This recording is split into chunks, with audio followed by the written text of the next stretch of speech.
Assalamualaikum warahmatullahi wabarakatuh. Kita masuk ke pertemuan terakhir pada pertemuan statistika pendidikan, di mana materi terakhir ini akan saya jelaskan mengenai analisa data komparasi dengan menggunakan SPSS untuk kedua macam, yaitu parametrik dan juga non-parametrik, serta nanti akan saya terangkan juga bagaimana cara untuk melakukan prasyaratnya, di mana nanti prasyarat ini juga termasuk yang dikatakan sebagai asumsi parametriknya. Yang pertama kaitannya sama uji komparasi adalah secara umum uji komparasi independen merupakan uji dalam analisa data untuk menganalisa dua kelompok sampel yang berbeda dalam sebuah populasi. Jadi yang perlu saya tekankan di sini, uji komparasi itu ada dua sebetulnya. Yang pertama adalah uji komparasi independen, ada uji komparasi dependen. Mungkin saya ke sana dulu sebelum kita masuk lebih jauh. Apa perbedaan uji komparasi independen dengan dependen? Kita masuk ke uji yang dependen dulu. Jadi yang namanya uji komparasi dependen itu dia mengujikan sebuah kelompok. Jadi itu kata kuncinya. Ada sebuah kelompok, misalnya kita katakan kelas A misalnya. Kelas A satu kelompok, di mana satu kelompok ini misalnya terdiri dari beberapa orang. Ada 3, 4, misalnya ada berapa ya? Ada 10 orang misalnya. Dari kelas A yang berjumlah 10 orang ini diujikan dua buah variabel. Diujikan dua buah variabel yang ingin dibandingkan.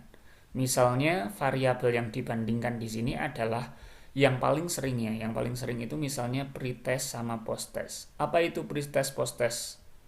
Pretest posttest adalah sebuah penelitian di mana seorang peneliti itu mencoba untuk membandingkan sebelum dilakukan treatment dan setelah dilakukan treatment. Misalnya, saya berbicara ada seorang peneliti yang ingin mengkaji kelas A pada suatu sekolah misalnya. Di mana kelas A ini diuji sebelum dilakukan treatment. Treatmentnya misalnya pakai metode yang dia kembangkan sendiri. Dan setelah dilakukan sebelum melakukan treatment ini atau melakukan suatu tindakan pada kelas tersebut, itu kelas ini diberikan datanya dulu. Ada datanya dulu. Nanti otomatis nanti akan muncul di sini 10 data. Kenapa ada 10 data? Karena jumlah siswanya ada 10. Lalu setelah itu, si peneliti nanti akan melakukan yang namanya treatment atau tindakan. Treatment atau tindakan. Setelah dilakukan tindakan, lalu si peneliti melakukan tes lagi. Di mana harapannya setelah ada tindakan kan harusnya akan ada perkembangan. Misalnya dulu ketika tes nilainya itu misalnya biasa saja, tapi setelah dilakukan tindakan, ternyata setelah dites ulang nanti akan dihasilkan data lagi, di mana datanya itu nanti harapannya lebih baik. Dan ini pun datanya ada 10 nanti. Kenapa? Karena siswanya ada 10. Artinya, data pretest sama posttest itu nanti datanya akan sama jumlahnya. Kenapa? Karena diambil dari kelompok yang sama. Inilah yang dimaksud dengan dependen. Kenapa dependen? Dependen itu kan yang terikat. Terikat itu maksudnya bagaimana? Terikat oleh satu kelompok yang sama. Yang mengujikan di mana seorang peneliti itu mencoba untuk membandingkan data sebelum dan sesudah. Atau data pretest dan juga posttest pada sebuah kelompok. Konsep ini hampir sama dengan konsep uji korelasi yang kemarin. Dari satu kelompok dikaji dua buah variabel, tapi dua buah variabel itu dicari hubungannya. Itu kalau korelasi. Tapi kalau komparasi, kalau dependen, itu dari satu kelompok dicari pretestnya, dilakukan tindakan, ada posttest, dilakukan pendataan sebelum dan sesudah, lalu dibandingkan. Nah inilah yang dimaksud dengan uji komparasi dependen. Adapun kalau uji komparasi independen itu berbeda. Dalam uji komparasi independen nanti akan ada setidaknya minimal 2 kelompok. Misalnya kita berbicara ada kelompok A sama kelompok B. Atau misalnya kelas A sama kelas B pada sebuah populasi. Populasinya berarti sekolah misalnya. Dalam sebuah sekolahan itu diambil sampel kelas A sama kelas B atau mungkin siswa putra, siswa putri.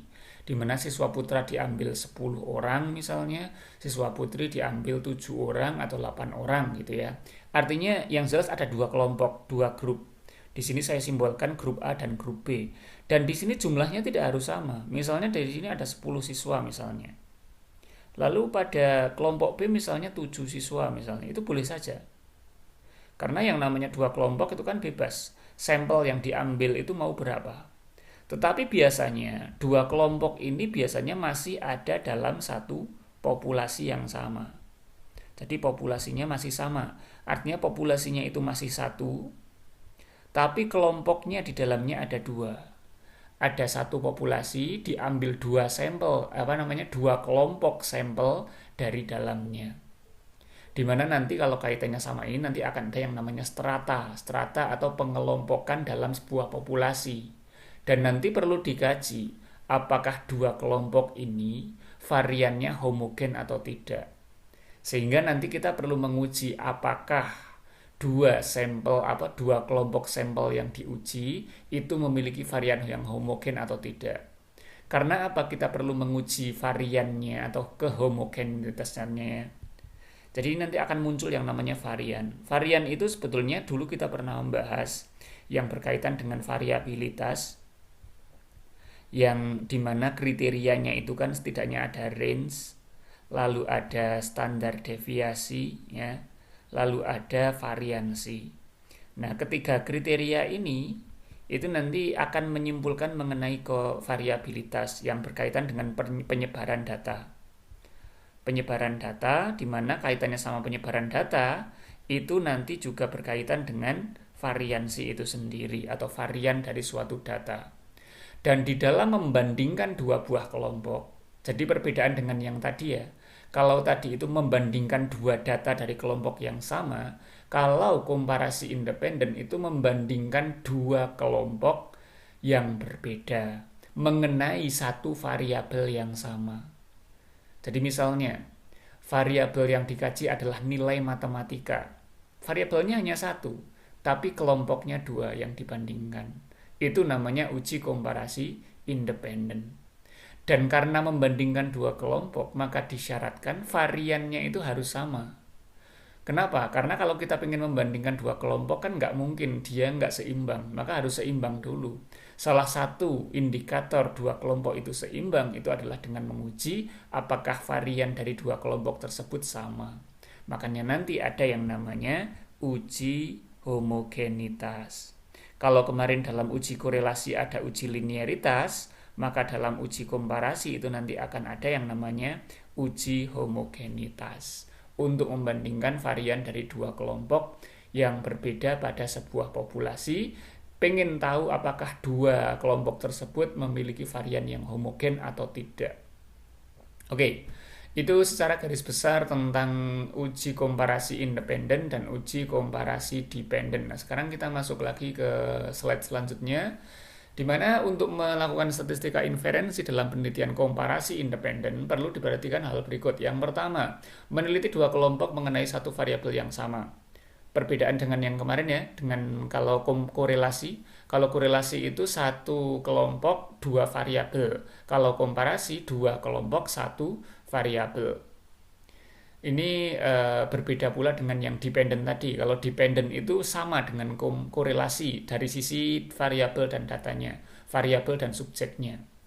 Kalau intinya pada komparasi independen itu dua kelompok satu variabel. Untuk data metrik itu yang pertama. Jadi kalau kita berbicara mengenai data metrik, interval atau rasio, maka digunakanlah statistika parametrik dengan menguji asumsi parametrik yang ada. Oke. Lalu nanti jika ada asumsi parametrik yang tidak terpenuhi, maka dilakukanlah uji non parametrik. Jika semua asumsi parametrik terpenuhi, maka dilakukan uji parametrik yang dikenal salah satunya adalah t-test independen. Tetapi nanti kalau misalnya ada asumsi parametrik salah satunya yang tidak terpenuhi, maka dilakukanlah uji korelasi non-parametrik. Dan nanti pun secara cara atau metode itu hampir sama bagaimana? Bahwasannya non-parametrik ini dia bekerja pada data yang non-metrik. Non-metrik artinya ordinal atau nominal. Maka nanti data yang rasio atau interval harus dikonversi menjadi data ordinal sebelum melakukan uji Mann-Whitney. Sebagaimana kemarin ketika melakukan rank Spearman, itu datanya harus dikonversi dulu menjadi data ordinal. Kalau dalam perhitungannya, oke. Seperti itu. Lalu yang selanjutnya asumsi parametrik uji komparasi independen. Yang pertama data berdistribusi normal, uji normalitas. Dua, kelompok memiliki varian yang homogen atau yang dikenal dengan uji homogenitas. Ini sudah saya singgung tadi ya. Mungkin saya kembali lagi ke asumsi parametrik ya. Sebetulnya asumsi parametrik dalam uji korelasi maupun komparasi itu sebetulnya nyaris sama. Cuma nanti perlu membedakan, memilah-milah kita sedang korelasi atau komparasi. Sebagaimana yang dulu kita bahas, yang kemarin kita bahas pada bukunya ya, bahwasannya asumsi parametrik itu di sini setidaknya yang paling pokok ada 5. Yang pertama mengenai keacakan data. Artinya apa? Sampel diambil secara acak pada sebuah populasi, sehingga sampel tersebut mewakili populasi. Keacakan data itu nanti ada teorinya sendiri mengenai bagaimana mengambil suatu sampel agar dia acak, random pada sebuah populasi. Nah, dalam perkuliahan ini agar tidak terlalu ribet karena kita hanya berpraktik pada statistikanya, kita asumsikan ini sudah terpenuhi.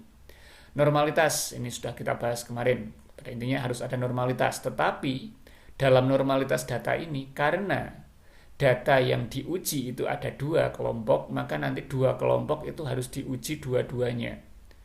2 kelompok ini harus dipastikan dua-duanya itu normal. Nggak boleh salah satunya nggak normal, dua-duanya harus normal. Lalu dalam uji homogenitas ya, di sini berartikan yaitu data yang dibandingkan. Nah, ini ya. Kalau kita berbicara uji komparasi, yaitu data yang dibandingkan, itu dia sejenis. Jenis itu artinya apa? Bersifat homogen atau memiliki varian yang sama. Jadi pada intinya kalau ada uji komparasi atau membandingkan, itu nanti harus diuji secara homogenitasnya, dia variannya sama atau tidak. Kalau uji korelasi itu kemarin yang ini. Tapi karena kita sedang tidak korelasi, maka ini nanti tidak dilakukan. Karena tidak perlu memang untuk melakukan uji linearitas ketika melakukan uji komparasi. Lalu berpasangan. Nah, berpasangan ini pun ini kaitannya sama uji korelasi atau uji komparasi yang dependent. Artinya data tersebut berasal dari subjek yang sama. Kalau melakukan uji korelasi atau melakukan uji komparasi dependent, maka harus dipastikan ini. Artinya bagaimana? Artinya kalau kita berbicara mengenai uji korelasi dependent atau uji korelasi ya, komparasi dependent atau uji korelasi, maka dipastikan 2 data yang diperoleh itu dari subjek yang sama. Atau kalau uji korelasi dipastikan 2 variabel yang pengen dicari hubungannya itu berasal dari subjek yang sama. Tapi karena ini adalah uji komparasi independen ya, karena ini adalah uji komparasi independen, maka syarat yang kelima ini kita abaikan. Otomatis kita nanti hanya akan perlu mengujikan 2 hal yang terpenting, yaitu normalitas dan homogenitas sebelum menentukan apakah kita pakai parametrik atau non-parametrik. Kalau 2 asumsi ini terpenuhi, maka dilakukan uji parametrik, yaitu uji t-test. Oke, kita kembali ke data yang dulu kita punya ya. Jadi dari data yang kita punya yang dulu ini ada 2 buah ada sebuah kelompok ya. Ada suatu sampel di mana dulu di awal perkuliahan saya meminta Anda untuk mencari variabel permasalahan, variabel korelasi, gitu kan? Kenapa saya katakan ini sebagai variabel korelasi? Karena 2 kelompok ini ditujukan untuk mencari korelasi antar 2 variabel. Dalam satu kelompok mencari 2 variabel ini dihubungkan, dan ini sudah dilakukan kemarin. Lalu dulu saya meminta Anda pula untuk mencari variabel kategorik untuk melakukan yang kita kenal juga sebagai variabel komparasi. Kenapa saya sebut variabel komparasi? Karena dari variabel kategorik ini nanti akan memisahkan satu kelompok ini menjadi 2 kelompok. Contoh, di sini kan variabel komparasinya atau variabel kategoriknya adalah jenis kelamin. Ada kelamin laki-laki, ada kelamin perempuan. Otomatis kelompok ini nanti akan terbagi menjadi 2, yaitu kelompok laki-laki dan kelompok perempuan. Nah, itulah nanti yang akan kita bandingkan. Karena kita sedang ingin melakukan komparasi, ya, maka yang akan kita fokuskan adalah variabel permasalahan yang awal, yaitu motivasi belajar dengan jenis kelaminnya. Berarti ini kita abaikan, kita hapus. Kita nggak perlukan yang itu ya. Lalu yang selanjutnya berarti kita sekarang perlu memisahkan antara data ini dengan data yang ini pada kelompok laki-laki dan kelompok perempuan. Kenapa kita perlu pisahkan? Karena kita perlu menguji normalkan dua kelompok ini. Jadi menguji normalkan ini nanti perlu satu persatu ya, satu kelompok satu kelompok. Caranya bagaimana? Caranya seperti biasa ya. Kita mungkin copy dulu aja, copy lagi. Jadi ini kita blok, lalu kita pindahkan ke sebelah kiri kanannya.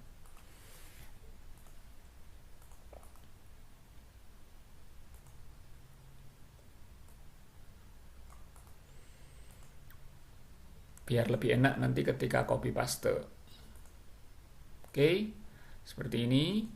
Lalu dari dua kelompok ini kita akan pisahkan yang laki-laki dan perempuan. Caranya sama, kita sort saja. Maaf, ini kok ada yang kurang.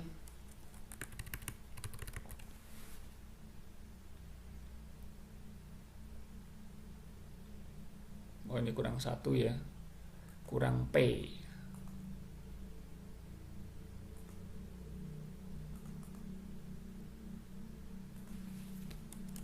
Oke.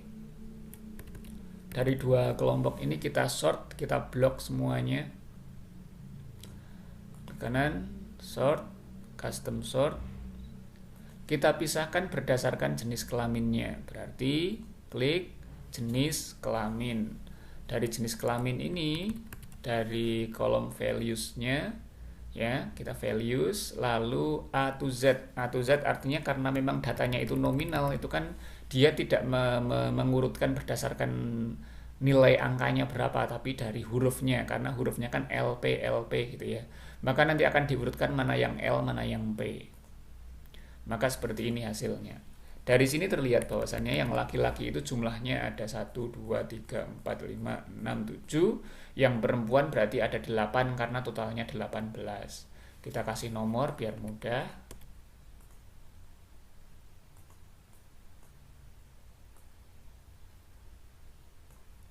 Oke, seperti ini. Lalu yang selanjutnya dari 15 siswa ini kita akan uji normalkan satu persatu. Caranya bagaimana? Ya seperti biasa aja, kita masuk ke SPSS, kita inputkan dua data ini ya. Kita inputkan dua data ini yaitu kelompok 1 dan kelompok 2. Jadi berbeda ya, kalau uji normalitas dalam komparasi itu memang berbeda. Seperti biasa kita masuk ke variable view. Di sini saya tinggal klik kelompok 1 gitu ya.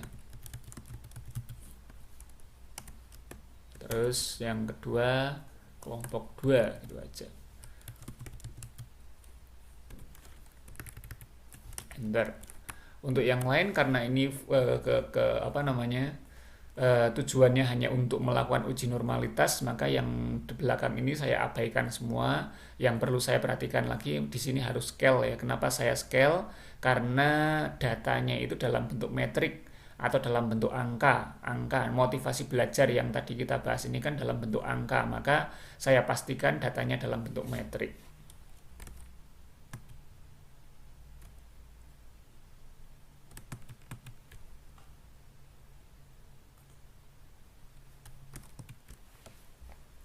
Selanjutnya langsung kita kopikan saja datanya. Yang pertama kelompok 1, di mana kelompok 1 ini kita blok untuk data yang laki-laki sejumlah 7 orang. Data nilai dari motivasi belajar yang laki-laki ini saya blok semua. Lalu yang selanjutnya kita pastekan di SPSS. Copy.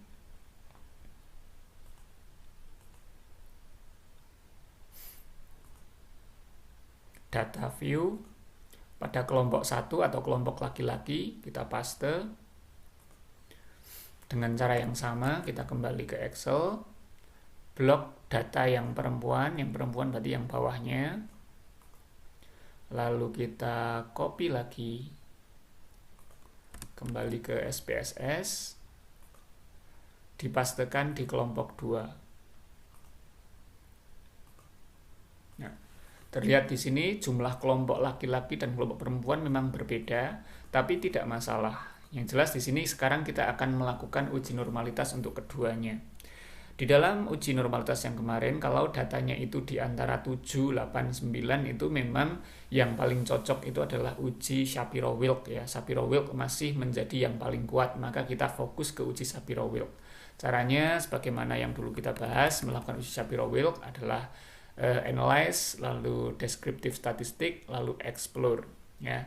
Ini untuk melakukan uji Shapiro-Wilk. Lalu dari sini yang pengen dites variabelnya, kita masukkan dua-duanya pada kolom dependent list, kelompok A dan kelompok B. Kita pastikan dulu pada bagian option dan juga setting statistik sama plotnya ya.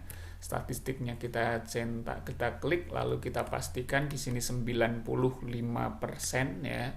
95% artinya tingkat konfidensinya adalah 95. Lalu pada bagian plot, pastikan normality plotnya ini dicentang ya, normality plot with testnya dicentang, lalu klik continue, lalu pada bagian option bisa kita lewatkan saja, kita klik pada bagian both di sini menunjukkan dua-duanya statistik maupun plot, lalu setelah itu klik OK.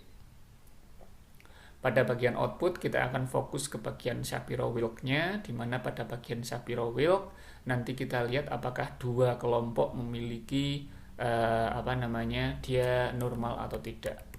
Pada bagian kiri pada Lillie Force, kanan Shapiro-Wilk ya, kelompok 1, kelompok 2, dan pada nilai sig-nya dua-duanya menunjukkan angka 0,5 sekian-sekian.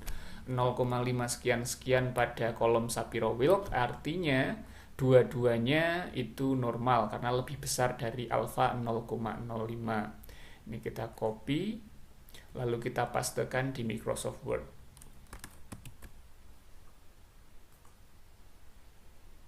Nanti dikasihkan keterangan.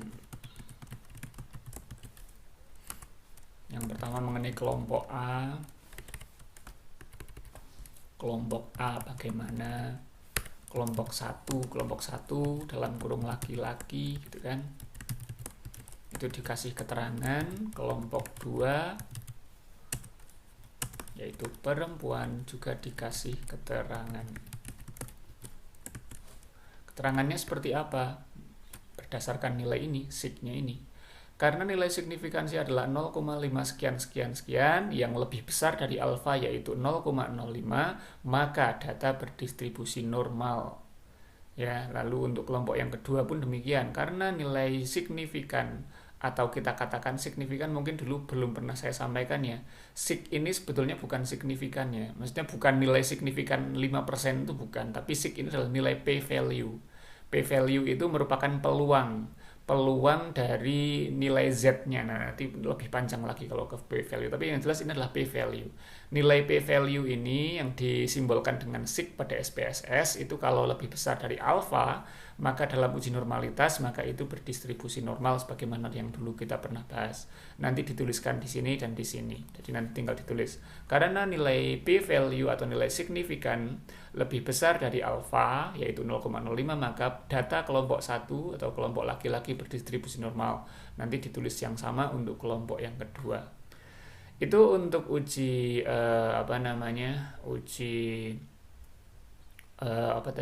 uji normalitas ya, uji normalitas. Lalu baru setelah itu nanti kita lakukan uji homogenitas. Bagaimana cara melakukannya? Uji homogenitas itu sebetulnya relatif lebih mudah ya. Kita kembali ke SPSS-nya dulu. Jadi dari data ini kita akan buat satu variabel lagi. Variabel apa? Ya variabel ujinya. Variabel uji sekarang kita akan tulis saja di sini, ditulis aja variabel uji gitu ya. Atau uji gitu aja. Uji komparasi. Garis miring komparasi, garis bawah, maaf. Enter. Di dalam variabel uji komparasi datanya itu numerik sehingga tidak perlu dirubah-rubah lagi.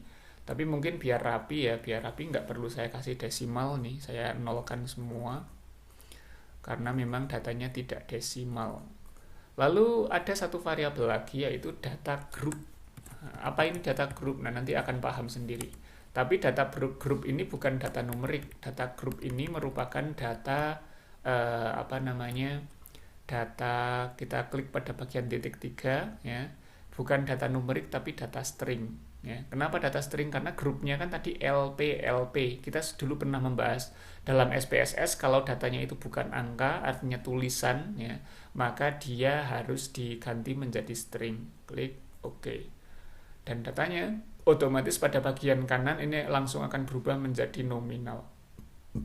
Lalu nanti biar lebih bagus lagi, pada data group ini nanti kita kasih keterangan pada bagian value-nya. Jadi pada kolom value ya, pada kolom value diklik pada bagian grupnya, di group value diklik pada bagian titik 3 diklik, lalu kita definisikan di sini. Yang pertama, value apa ini? Value-nya tadi ya berdasarkan datanya. Value L misalnya, value L itu menyatakan apa? L itu menyatakan laki-laki. Lalu setelah seperti ini ya, L menyatakan laki-laki, klik add. Lalu yang kedua, nanti tadi ada P gitu kan. P itu menyatakan perempuan. Tapi kalau di data Anda kok tidak berdasarkan singkatan seperti ini, nggak dilakukan ini juga nggak apa-apa, sama aja kok. Add. Nah, jadi intinya L itu menandakan laki-laki, P menandakan perempuan. Kalau datanya dalam bentuk singkatan-singkatan seperti yang saya lakukan tadi ya. Tapi kalau sudah tidak singkatan pada datanya, ya nggak usah dikasih kayak gini. Klik OK. Lalu kembali ke data view. Lalu apa yang dilakukan? Kita akan mengkopikan data laki-laki dulu. Laki-laki ini kita blok semua.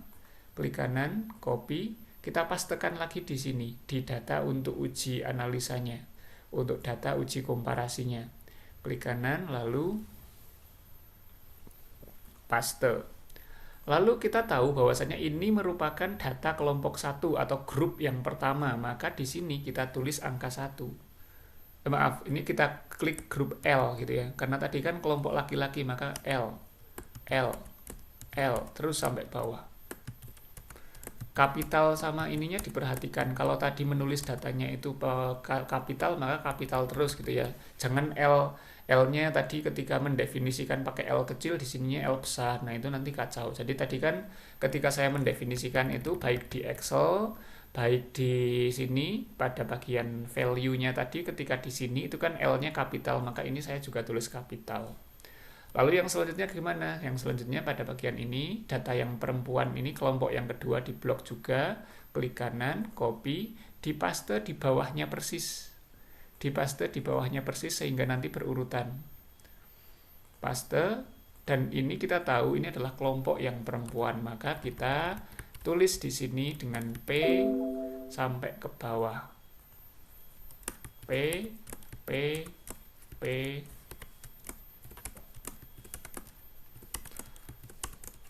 Manual boleh, copy paste juga boleh, dari Excel boleh, sama aja, mau manual mau otomatis di copy paste dari Excel-nya, untuk ininya juga sama.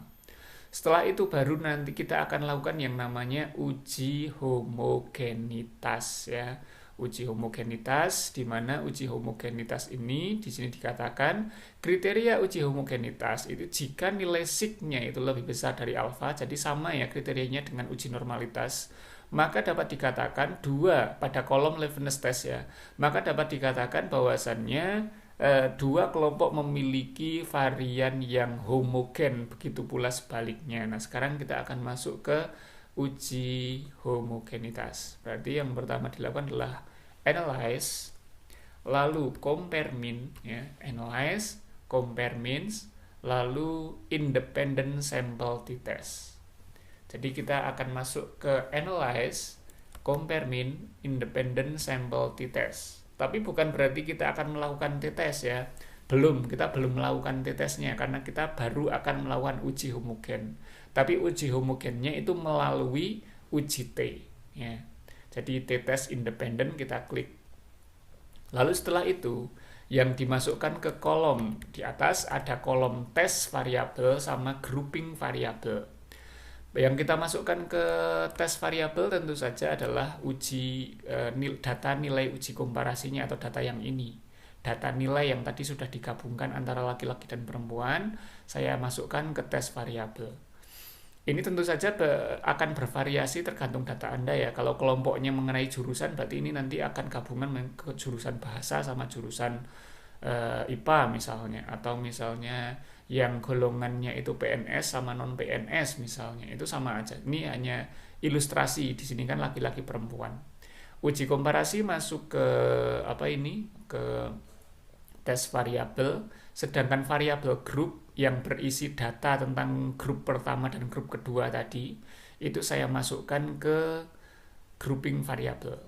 Nah, setelah seperti ini belum selesai. Ini dilihat di sini. OK-nya masih belum bisa dipencet. Nah, kita klik dulu pada define group nih ya. Define groupnya kita klik untuk mendefinisikan grupnya. Yang pertama, grup pertama itu apa? Grup 1 itu adalah grup yang tadi saya kasih simbol L. Grup kedua adalah yang saya kasih simbol P. Ya, seperti ini.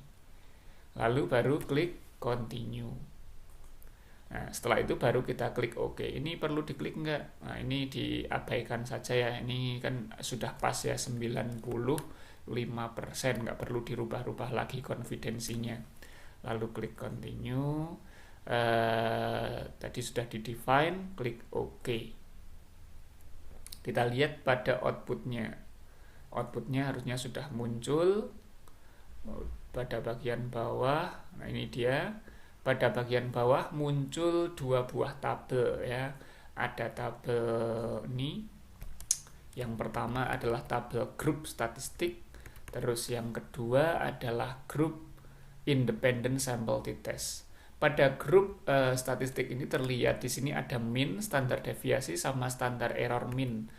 Jadi memang yang namanya uji homogenitas itu sebetulnya mencoba untuk membandingkan standar deviasi ini loh. Antara 18,5 dengan 14,1. Itu kalau dalam statistika ketika digeneralisasi dalam populasi, itu kira-kira masih bisa ditoleransi sebesar 5% atau tidak. Mudahnya seperti itu. Karena pengeneralisasian dari sampel menuju populasi itu kan kemarin kita sudah membahas kalau konfidensinya itu 95%, berarti harusnya kalau perbedaannya itu nggak cukup banyak pada sampel yang dipilih secara acak, seharusnya kita bisa menyimpulkan dua kelompok variabel tersebut variannya masih bisa ditoleransi atau bisa dikatakan variannya homogen. Tapi bukan itu yang akan kita bahas, ini hanya sebagai pengetahuan saja. Yang akan kita bahas adalah pada tabel independent sample t-testnya ya. Di mana di sini ada kolom Leibniz test of equality variance. Ini adalah kolom tentang uji F atau uji F, dikenal juga dengan uji F ya. Dimana pada uji F ini di sini ada kolom F sama kolom sig. Ini dua-duanya bisa dipakai. Kalau pakai F ini nanti pakai tabel F, kalau pakai sig nanti kita pakai kriteria yang tadi. Nah, kita pakai yang mudah aja yaitu kolom ini. Kita klik dulu ini, kita copy. Kita kembali ke Microsoft Word untuk kita pastekan. Sekarang uji homogenitas ya. Biar lebih rapi Anda bisa kasih judul di sini atau masuk ke halaman baru gini juga bisa. Masuk ke halaman baru Microsoft Word-nya. Jadi biar beda ya. Uji normalitas pada halaman pertama, uji homogenitas pada halaman kedua, kasih judul gitu. Nanti silahkan, masalah kerapian itu terserah Anda. Lalu klik kanan, lalu paste. Lalu pada bagian ini kita hanya akan fokus ke levelnya. Jadi pada bagian ini bisa dihapus. Ini ke kanan, ini bisa dihapus. Ini bisa dihapus. Nah, masih ada, kita hapus lagi. Masih ada, hapus lagi. Biar rapi aja. Oke, jadi pada kolom level ini nanti dikasih juga keterangan seperti biasa. Keterangan ini berdasarkan dari kriteria tadi. Kriteria tadi kan mengatakan jika nilai signifikan atau nilai p-value-nya atau nilai sig pada kolom Leibniz test itu dia lebih besar dari alfa, maka dapat dikatakan datanya memiliki varian yang homogen. Kembali ke Microsoft Word yang tadi. Jadi di sini terlihat bahwasanya sig-nya ini nilainya adalah 0,501. Artinya ini sangat besar ya. Kalau dibandingkan dengan 0,05 ini sangat besar sekali.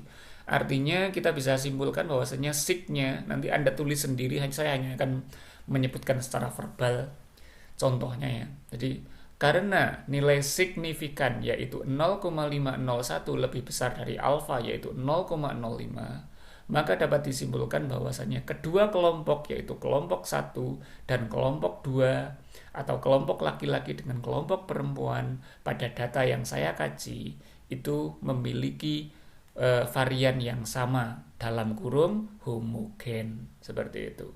Atau nanti kebalikannya, kalau misalnya datanya ternyata di sini ketemunya 0,0001 misalnya, kecil misalnya. Disimpulkan aja karena nilai signifikan itu 0,0001 yang kurang dari alfa, maka dapat dikatakan kedua kelompok yang saya bandingkan itu memiliki varian yang berbeda dalam kurung tidak homogen seperti itu.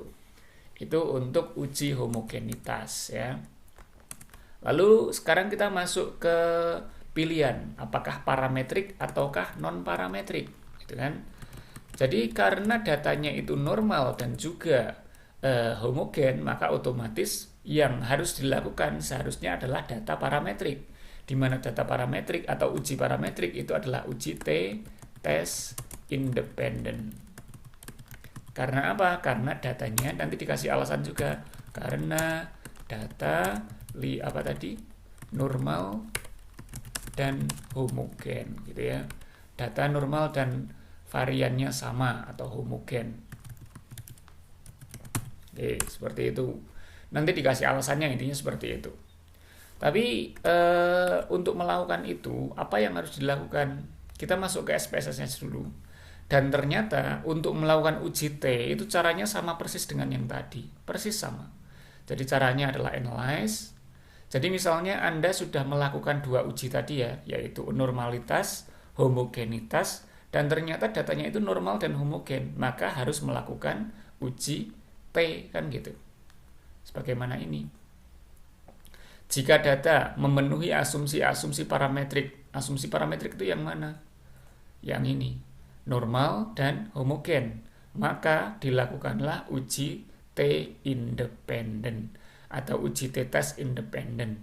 Jika tidak memenuhi asumsi parametrik baik satu atau dua-duanya, maka dilakukanlah uji non-parametrik yang dikenal dengan uji Mann-Whitney. Sebetulnya ada kelanjutannya ini.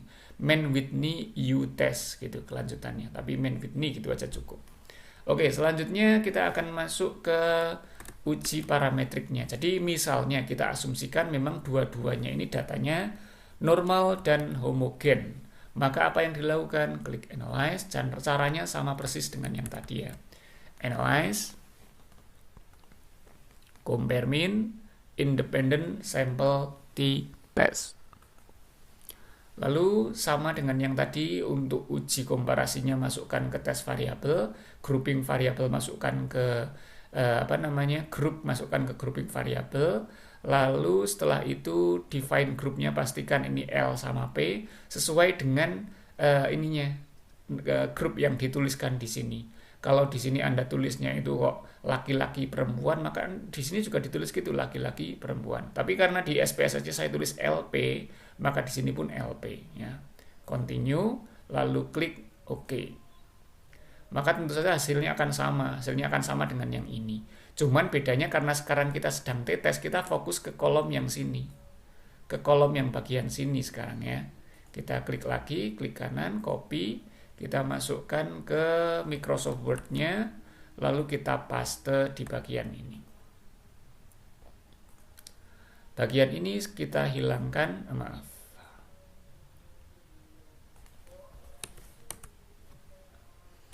Yang sekarang kita fokus adalah nilai T-nya sekarang. Di sini terlihat ada nilai T, ada DF, ada SIG.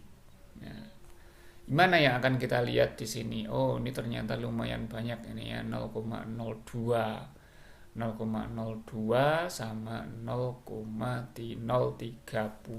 Oke. Sekarang kita interpretasikan keterangan atau interpretasinya. Yang pertama mengenai hipotesanya dulu. Jadi sama dengan yang dulu ketika uji korelasi. Bunyi hipotesanya kalau dulu waktu korelasi itu kan bunyinya itu kan terdapat hubungan. Karena ini membandingkan maka bunyinya adalah terdapat perbedaan. Di mana H0 yang merupakan hipotesa nihil itu bunyinya tidak terdapat perbedaan tidak terdapat perbedaan rata-rata. Jadi kita sedang membandingkan perbedaan rata-rata antara dua kelompok. Jadi hipotesa nihilnya itu mengatakan tidak terdapat perbedaan rata-rata antara kelompok. Misalnya kalau laki-laki perempuan berarti ya kelompok laki-laki dan kelompok perempuan secara signifikan. Bisa di sini nanti ditambahkan berkaitan dengan variabel motivasi belajar, itu juga bisa ditambahkan seperti itu. Karena memang yang sedang dikaji adalah motivasi belajarnya kan gitu sesuai dengan datanya tadi. Adapun H1-nya mengatakan terdapat perbedaan hipotesa aksi ya, artinya ada perbedaan. Ada ketika membandingkan ternyata ada perbedaannya. Terdapat perbedaan antara rata-rata antara kelompok laki-laki dan kelompok perempuan secara signifikan berkaitan dengan variabel motivasi belajarnya. Bisa seperti itu. Itu hipotesanya. Lalu sama dengan yang kemarin pula, signifikan yang kita pilih adalah 0,05. Lalu nanti akan ada kriterianya. Kriterianya sekaligus nanti kita mengambil kesimpulannya kan. Ada kesimpulan atau hasil kriterianya. Kesimpulannya bagaimana? Nah, kita lihat sekarang ini dulu. Kriteria dari uji T ini ya. Jadi uji T sama uji Mann-Whitney itu dia kriterianya sama. Kriterianya apa? Oh maaf, di sini nggak ada ya. Jadi kriterianya itu adalah, jadi kriteria untuk uji T atau uji komparasi independen, baik uji T maupun Mann-Whitney nanti sama ya. Yaitu jika nilai sig atau p-value itu kurang dari alfa, maka H1 diterima. Kalau H1 diterima berarti gimana? Berarti H1 diterima, berarti kesimpulan yang diterima itu ini. Terdapat perbedaan antara kelompok bla bla bla tadi. Karena H1 diterima otomatis H0 ditolak, berarti ini tidak diterima. Di mana tingkat di sini dikatakan secara signifikan, berarti tingkat kebenaran menerima H1 itu sebesar 95%. Artinya boleh jadi memang tidak ada perbedaan, tapi itu hanya sebesar 5% saja. Yang 95% itu bisa dikatakan itu mampu untuk menerima H1, yaitu terdapat perbedaan. Itu kriterianya. Nah, sekarang kita simpulkan. Nilai sig pada tabel T. Di sini ada T, DF sama sig atau p-value. Tapi di sini dilihat bahwasannya sebetulnya mau T ini bisa dipakai juga. Nah, tapi nanti dibandingkan dengan T tabel. Tapi sekarang kita pakai yang paling mudah yaitu nilai sig-nya. Di sini nilai sig itu yang kita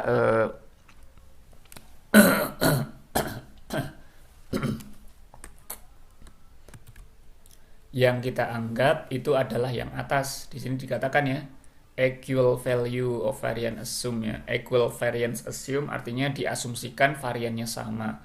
Bahwasannya kalau sudah pakai uji T berarti kan tadi sudah diasumsikan variannya sama. Otomatis yang dipakai itu yang ini, bukan yang bawah. Yang ini berarti nilai signifikannya itu 0,027. 0,027. Nah, sekarang kita bandingkan ya. 0,027 nanti akan masuk ke kesimpulan. 0,027 itu kira-kira lebih kecil atau lebih besar dari 0,05. Karena 0,027 jelas merupakan lebih kecil dari 0,05, maka H1 diterima. Karena H1 diterima berarti kesimpulannya gimana? Kesimpulan seperti tadi. Karena nilai sig-nya yaitu 0,027 lebih kecil dari 0,05, maka H1 diterima. Ditambahi lagi keterangan H1 diterima artinya terdapat perbedaan antara kelompok laki-laki dan kelompok perempuan secara signifikan berkaitan dengan motivasi belajar. Seperti itu. Ya, itu kesimpulannya. Kesimpulannya itu membahas mengenai nilai signya tadi. Lebih kecil atau lebih besar dari alfa. Kalau lebih kecil berarti H1 yang diterima, yang artinya ini, dimana karena H1 diterima otomatis H0 ditolak. Seperti itu kesimpulannya, silahkan nanti ditulis sendiri pada lembar jawab Anda, pada data Anda. Kita masuk ke halaman baru. Sekarang misalnya ya kita akan melakukan atau ternyata dalam asumsi parametrik tadi ternyata tidak memenuhi asumsi parametrik. Maka yang harus dilakukan adalah melakukan uji non parametrik, yaitu dalam uji komparasi independen itu adalah uji Mann-Whitney ya, Mann-Whitney pakai H sebetulnya nggak masalah. Uji Mann-Whitney U-test, lebih lengkapnya seperti ini. Uji Mann-Whitney U-test itu merupakan uji non-parametrik yang tadi dikatakan datanya sebelum nanti dilakukan uji. Kalau dalam perhitungan manual ya, perhitungan manual, kalau yang manual itu nanti datanya sebagaimana uji korelasi juga, ini datanya harus dikonversi ke data ordinal, yaitu artinya kalau tadi kan datanya kan memang dalam bentuk rasio atau interval, yaitu angka numerik. Maka data yang numerik atau metrik tadi, kalau ingin dilakukan perhitungan manual dengan Mann-Whitney, maka dilakukanlah konversi menuju data ordinal dengan perangkingan di sort dulu pakai Excel gitu ya. Sebagaimana kalau ingin melakukan uji rank Spearman secara manual. Tetapi ternyata di SPSS itu ternyata mereka sudah melakukan itu. Jadi di dalam program SPSS-nya nanti akan diurutkan sendiri oleh SPSS. Artinya kalau SPSS itu tidak perlu dikonversi menuju ordinal ya. Tidak perlu dikonversi menuju data ordinal. Jadi intinya kalau pengen masuk ke SPSS itu nggak perlu dikonversi ke ordinal. Tapi bukan berarti Mann-Whitney itu tidak pakai ordinal ya. Kenapa tidak perlu dikonversi menuju ke data ordinal? Karena nanti si SPSS-nya itu sudah akan melakukan konversi sendiri menuju data ordinal. Jadi nggak perlu lagi melakukan konversi kita. Jadi sudah otomatis ya. Jadi misalnya diasumsikan ternyata datanya tadi itu misalnya homogen, tapi ternyata nggak normal. Atau sebaliknya, normal tapi nggak homogen. Atau dua-duanya, nggak normal, nggak homogen. Maka otomatis harus masuk ke non-parametrik. Bagaimana cara melakukannya? Bisa langsung ke SPSS-nya. SPSS yang ini. Dan yang akan kita lakukan uji adalah yang ini. Nggak perlu dirubah lagi datanya, tapi cukup yang ini. Cuman datanya, caranya adalah analyze. Lalu non-parametrik.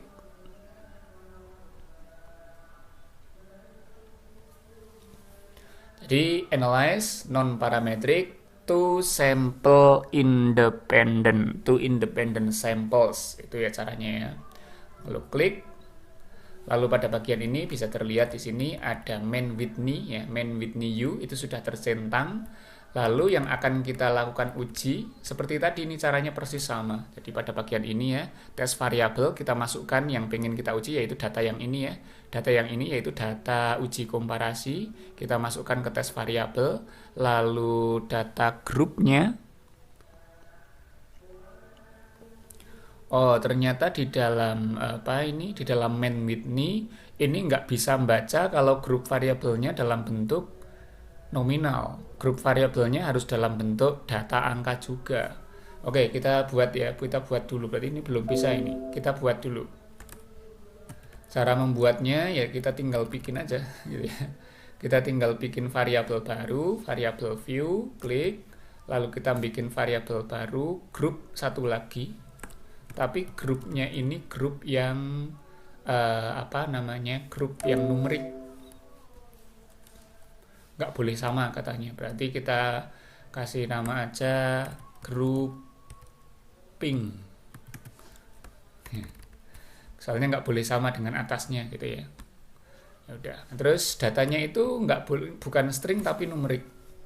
Datanya itu numerik. Berarti nggak boleh pakai laki-laki perempuan gitu, nggak boleh kalau di Mann-Whitney. Jadi datanya itu numerik datanya di sini scale aja cukup.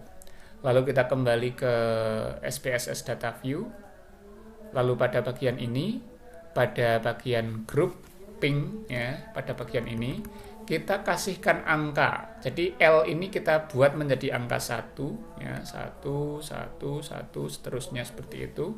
Kita copy aja biar cepat, copy. Kita paste ke bawah. Lalu P kita simbol 2, copy, pastekan ke bawah.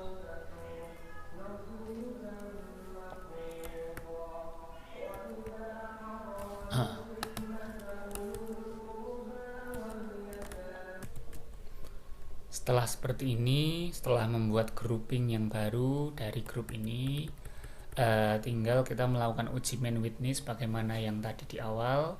Kita lihat apakah variabel yang ini sudah bisa kita gunakan sebagai grouping variabel ya. Jadi analyze, lalu non-parametric test, lalu two independent samples, dan sudah ada di sini, jadi sudah bisa. Jadi uji komparasi kita masukkan ke tes variabel, lalu grouping atau variabel group dengan angka tadi sudah bisa kita masukkan ke grouping variabel. Lalu kita, ini kok hilang, ini kemungkinan kurang sedikit ya. Lalu kita define variable di mana, nah kita klik lagi coba, ini kok gini. Nah, pada grouping variabel, grup 1 itu adalah angka 1, grup 2 adalah angka 2, klik continue. Pastikan main Whitney tercentang karena itu yang pengen kita cari, lalu klik OK. Lalu di bagian paling bawah akan muncul 2 buah kotak, di mana kotak yang pertama itu berisi perhitungan manual dari main Whitney-nya, mulai dari sum of rank nih tadi ya yang saya katakan bahwasannya aplikasi SPSS itu sudah melakukan ranking secara sendirinya, jadi kita nggak perlu melakukan ranking lagi untuk uji main Whitney ini. Jadi sudah melakukan rankingnya. Lalu di sini akan ada beberapa nilai. Yang pertama nilai main Whitney U, ya, main Whitney U, lalu nilai Wilcoxon, lalu nilai Z. Sebetulnya ada dua cara untuk melakukan pengambilan kesimpulan di dalam uji main Whitney, yaitu kita nanti membandingkan nilai Z hitung dengan Z tabel, ya, atau kita gunakan seperti biasa, kita gunakan asimsik atau nilai p-value-nya. Asimsik ini pun ada dua. Yang pertama adalah asimsik two-tailed sama exactsik, dimana di sini dikatakan untuk exactsik ini yang diberi tanda A itu ya, not corrected for ties ya. Not corrected for ties itu maksudnya gimana? Kemarin kan kita waktu melakukan ranking, kita melakukan ranking itu kan kita melakukan pengkoreksian rankingnya. Jadi kalau ada angka yang sama, rankingnya kita tambahkan, kita bagi 2 dan seterusnya. Nah, not corrected ranking itu artinya dia tidak dikoreksi demikian. Padahal yang kita inginkan yang seperti yang kemarin, yaitu ketika ada 2 nilai yang sama, kita jumlahkan, kita bagi 2. Berarti yang kita pakai bukan yang exactsik tapi yang asimsik, yang atas ini. Nah, inilah nilai p-value. P-value-nya berapa di sini? P-value-nya adalah 0,024. Tinggal kita copy, klik kanan, copy, masuk ke Microsoft Word, lalu kita paste pada bagian uji main Whitney-nya. Pada bagian ini tinggal langsung dikasih keterangan seperti biasa, seperti yang tadi persis seperti ini ya. Keterangannya nanti berisi hipotesanya, lalu kriterianya, dan kriterianya pun sama ya. Kriteria antara uji t-test dengan uji main Whitney itu sama. Artinya kesimpulan untuk main Whitney-nya ini pun nanti tentu saja akan sama, yaitu karena mana ini kok hilang? Oh maaf.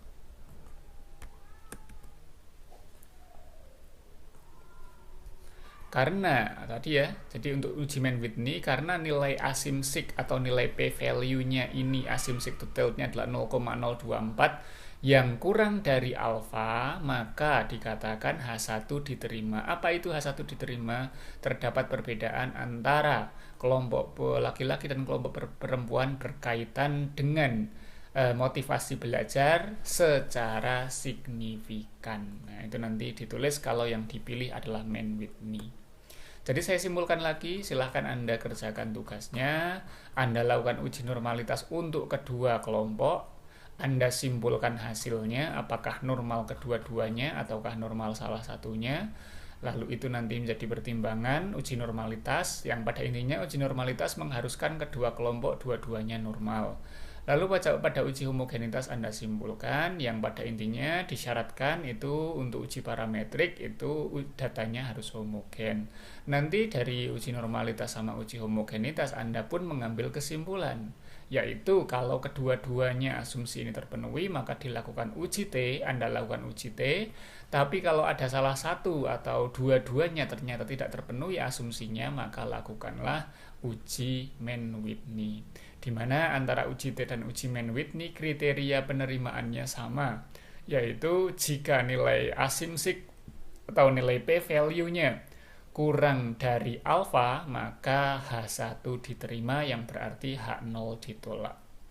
Saya kira itu untuk uji parametrik, non parametrik, komparasi lengkap, teori dan juga SPSS-nya, serta prasyarat uji normalitas dan juga uji homogenitasnya. Kurang lebihnya mohon maaf. Salam.